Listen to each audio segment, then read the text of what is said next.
He thought he stole my idea. What he didn't know was that I left him a digital time bomb. It didn't go off with flames or sirens. It triggered quietly. Just a single line of code that flipped his entire operation into my unwitting pawn. I spent 16 months designing a next-generation cybersecurity framework, one that could detect, adapt to, and eliminate digital threats before they ever took shape. BlackRock Innovations in Denver seemed like the perfect place to build it. Flush with venture capital, flaunting a disruptive culture, and offering resources I could never match solo. It all looked ideal from the outside. What I didn't realize was that CEO Marcus Lane never had any intention of playing fair. My name is Jordan Ellis. I'm 38, and I left a senior post at Oracle to take a chance on something riskier, something mine. I brought with me nearly 15 years of cybersecurity experience, and an idea I called Project Sentinel, an adaptive AI designed not just to respond to threats, but to anticipate and eliminate them before they caused harm. For over a year, Sentinel consumed me. Late nights blurred into sunrises. I slept in the office more times than I want to admit. Marcus would wander in every now and then, grin like a showman and say, "Brilliant work, Jay. You're building our legacy." 3 days ago, Sentinel hit a milestone. It intercepted a synthetic intrusion crafted to mimic foreign state cyber attacks, then adapted in real time, closing the breach before I could even diagnose it. It didn't just defend, it evolved. I emailed Marcus that night to request a demo review. His assistant Lena replied, setting a quick 10-minute touch base the next day. But when I walked into the boardroom, Marcus wasn't alone. Across from him sat Deirdre Klein, BlackRock's legal counsel. "Have a seat, Jordan," he said, expression unreadable. "Deirdre's here to handle some HR housekeeping." My gut tightened. I sat anyway, laptop in hand, pulse rising.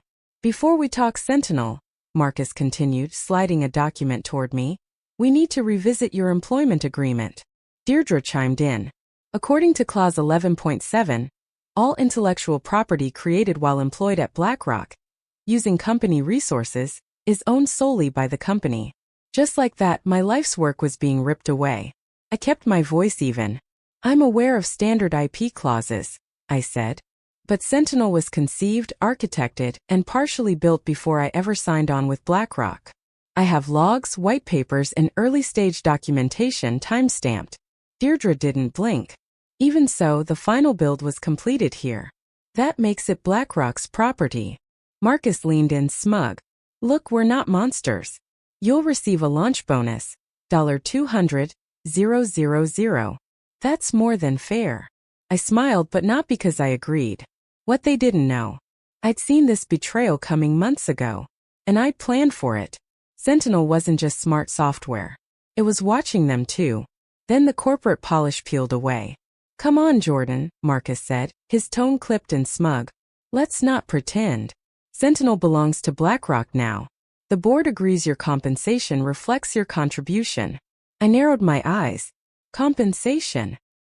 He gave that soulless, practiced smile I'd grown to resent.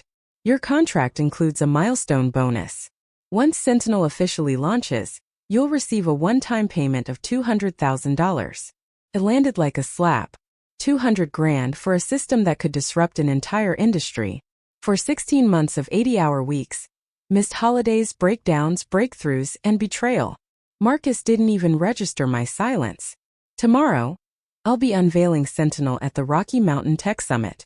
That pitch alone could land us $70 million in Series C funding. After that, we go public. I gripped my laptop tighter. "So that's it. You're firing me." Deirdre, still stone-faced, nodded. "We're initiating a transition. Effective immediately.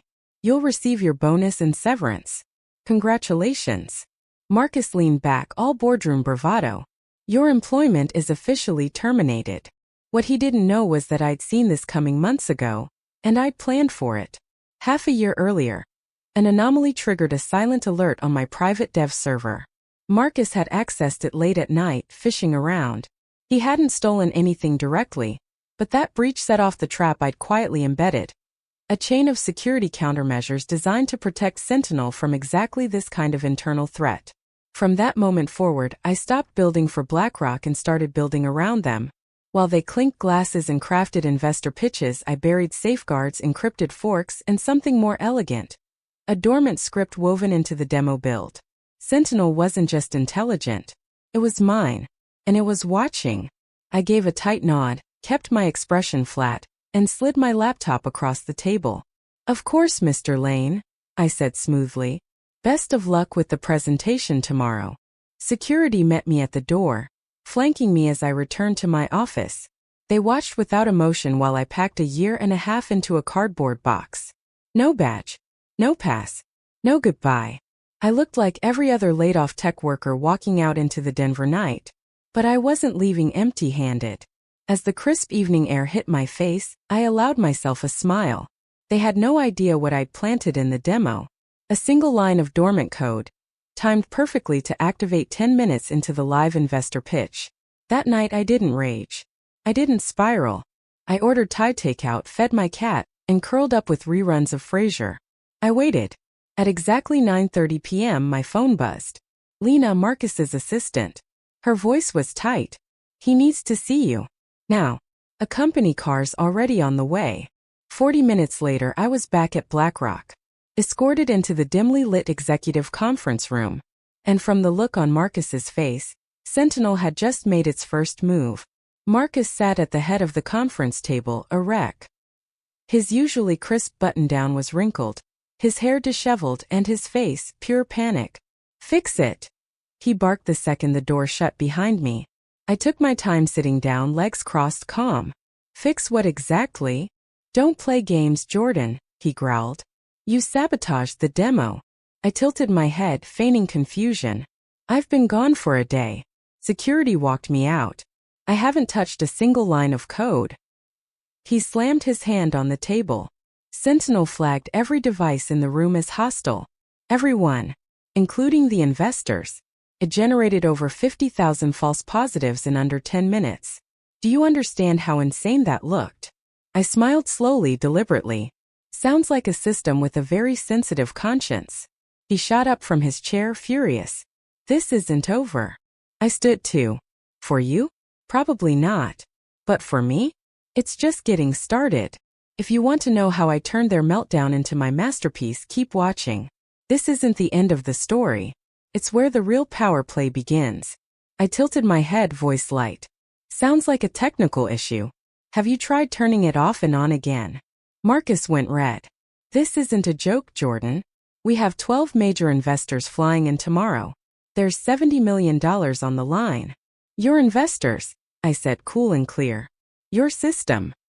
He drew in a sharp breath and exhaled slowly, forcing composure. When he spoke again, the tone changed. It was the same polished charm that once convinced me to join BlackRock in the first place. "Maybe we moved too fast," he said. "I'm open to renegotiating. Co-creator status. A more substantial bonus. Even equity, if that's what you're after." I raised an eyebrow and leaned back. "Before we talk deals, why don't you walk me through what actually happened?" Marcus hesitated, then relented. The system turned inward. It flagged BlackRock's internal network as a threat. Started generating hundreds of reports. Tagged user accounts, file access, even private comms. Labeled them internal ethical violations. The smile tugged at my lips. I didn't hide it. "Sentinel is doing exactly what it was designed to do," I said softly. "It detects threats. All threats." His voice dropped low and sharp. "What did you do?"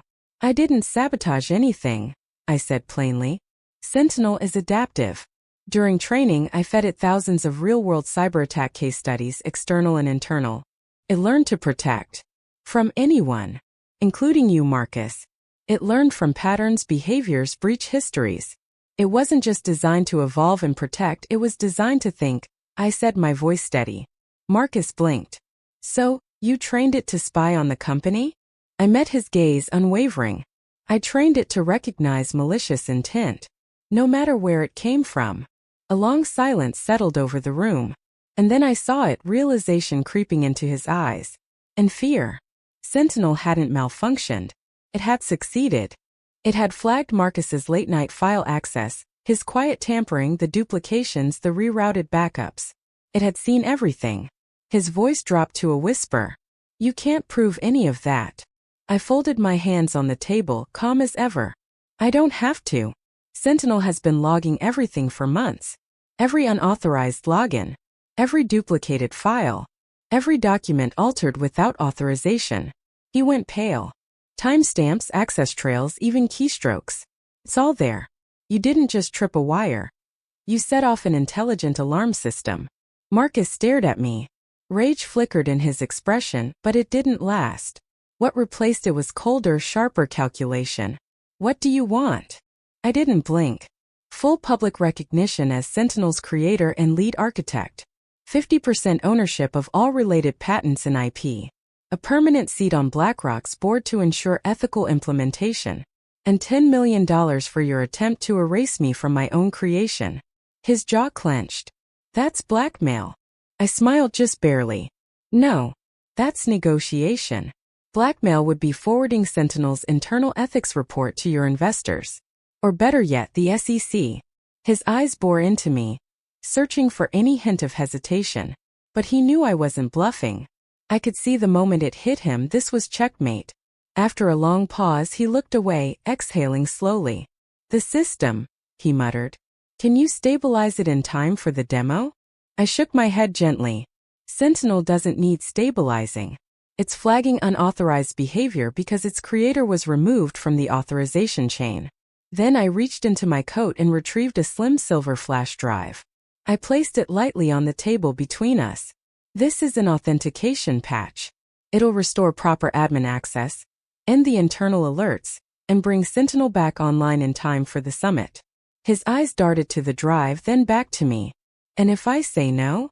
I tilted my head. Then Sentinel stays offline. The demo tanks. And those reports? They find their way into the hands of the people deciding whether to fund you. For a moment I thought he might fight it. But then his shoulders sagged. Slowly his hand reached forward and closed around the drive. You planned this, he said, voice almost awed. From the beginning. I met his eyes without flinching. No. I hoped I wouldn't have to. But the night you breached my dev server 6 months ago? That's when I stopped protecting you and started protecting myself. Marcus's gaze narrowed, suspicion flickering behind fatigue. How did you know I'd try to cut you out? Marcus asked quietly. I slung my bag over my shoulder and answered truthfully. I didn't, I said. But Sentinel was designed to recognize patterns and predict threats before they fully emerge. I gave him a slow, deliberate look. Maybe some of that logic rubbed off on me. The next morning, I didn't walk into BlackRock Innovations as a disgraced former engineer. I walked in as its newly named co-founder and chief technology officer. Marcus greeted the investors with his usual polished charm, though the tension in his jaw told another story. The conference room hummed with anticipation as the Sentinel demo launched. Every simulated attack was intercepted with fluid precision. The system didn't just respond, it anticipated. It adapted in real time, evolving with every data point it encountered, just as I built it to do. One investor leaned forward, clearly impressed. This is groundbreaking. What inspired this level of sophistication? Marcus hesitated for a moment, then nodded toward me. The concept was Jordan's, he said, voice tight. BlackRock helped scale it, but the vision, it was theirs. I smiled and stepped forward, effortlessly fielding questions about Sentinel's layered defenses, machine learning protocols, and built-in ethical checks. Halfway through, my phone buzzed in my pocket. Sentinel. Authentication restored. Threat neutralized. Creator protections active. It hadn't just completed the demo. It had protected itself. And it had protected me. A living system that understood when it was under threat and acted accordingly. 3 months later, Sentinel was fully deployed by a major international bank. When a nation-backed cyber attack hit without warning, Sentinel stopped it before it breached their firewall. Estimated damage prevented. $340 million. The headlines wrote themselves. Sentinel became the new gold standard in cybersecurity. BlackRock's valuation exploded. Tech outlets called it the dawn of predictive protection. Marcus and I kept things strictly professional. He stayed in his lane, investor relations, public image expansion. And to his credit, he was good at it. I led innovation, system design, and AI ethics, Work that couldn't be duplicated and wouldn't be handed off. We weren't allies. We weren't friends. And we never would be. But we had found a balance. Sometimes I wondered if I should have taken him to court, exposed every breach, gone scorched earth. But the truth is, I'd built something too intelligent, too vital to be mired in litigation. And I made damn sure that no one, not even Marcus Lane, could wield Sentinel without me. His betrayal taught me something no textbook or boardroom ever could. Technology is only as ethical as the hands that control it. That belief became the foundation for how Sentinel is deployed today, with built-in transparency protocols, internal accountability tools, and adaptive safeguards that not only protect systems from the outside, but from within. Because the real threats aren't always on the other side of the firewall. Sometimes they're already inside the room. Every Sentinel deployment now includes embedded ethical protocols, self-monitoring logic, transparency dashboards, and adaptive fail-safes, systems that respond not just to outside threats, but to the inside ones too. The subtle breaches, the quiet abuses of power. Because Sentinel doesn't just secure data, protects itself, and it protects the people who use it, from misuse, manipulation, and exploitation. Last week, during our IPO celebration at the Denver Tech Exchange, where Sentinel Incorporated debuted with a jaw-dropping $4.2 billion valuation, a young developer found me at the edge of the crowd. She couldn't have been more than 22, maybe fresh out of college, with eyes full of curiosity and ambition. "What's the secret to building something like this?" she asked. I smiled. "It's not just about code," I told her. "It's about understanding the most dangerous threats don't always come from the outside. Sometimes they come from inside the system." She listened intently as I continued. "The real challenge isn't building intelligent software. It's building something that can learn, adapt, and evolve, but never lose sight of the values it was built to protect. Systems need to think critically, but they also need to be grounded in integrity. If your creation can outthink a hacker," I said, "but still protect a user's rights, you've done your job." She nodded slowly, the kind of nod that says you'll carry those words with you. Then, in my pocket, my phone buzzed. Sentinel alert. Integrity secured. Threat neutralized. Protections active. Exactly as it was designed to do. Exactly as I had learned to do. "And now I want to hear from you. After everything I went through, being cut out, underestimated, nearly erased from my own innovation, I didn't just survive. I rose. I claimed my space and I protected what was mine.